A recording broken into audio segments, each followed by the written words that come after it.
बाक्सा जिल्लानि सिङाव थानाय पालसिगुरि दावखा बाजाराव सिगाङाव बिपिएफ दोलोनि गेदेर जयनिं हाबाफारि जानानै थाङो। बे जयनिं हाबाफारियाव इउपिपिएल आरो एबसुनि गोबां मावथिफोरा दिनै जयनिं जाफैदों।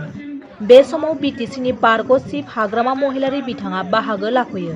बे समाव बाहागो लानायजों लोगोसे खौरांगिरिनि सिगाङाव हाग्रामा महिलारि बिथाङा मा बाथ्रा बुंदों फै जों मिन्थिना लानि। बे पालसिगुरि बे गामियाव जितु जोंनि इलेक्शन केम्पिं बेयो खोब पजिटिभलि जागासिनो दङ। दिनै सानसे थारला मथामगुरियावबो जाना थांबाय, सालबारियावबो दा प्रथम आरो मोननै दंबावो।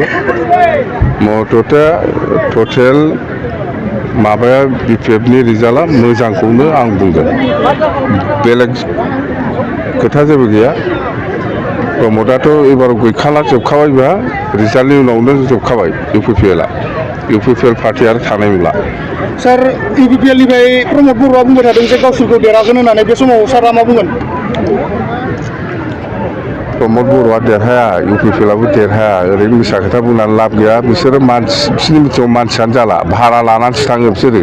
जोंनाथ' भारा नाङा, पाब्लिकखौ बिसोरो भारा लायै लायै फैसा होयै थगायनानै मिथिङाव लानानै थांगासिनो दं। खिन्थु बेबो 100-200 बेजों बोरै देरहानांगौ जाखो? आरो बेबो भारासो, मानसिखौ भारासो लानानै थाङो बिसोरजोंथ' मानसि गैला, रावबो रायजोफोर गैला। क'क्राझार समस्तियाव बेसेबांसो भट मोनगोन होननानै आसा खालामो? जोङो 2 लाखनि बारा डिफारेन्सआव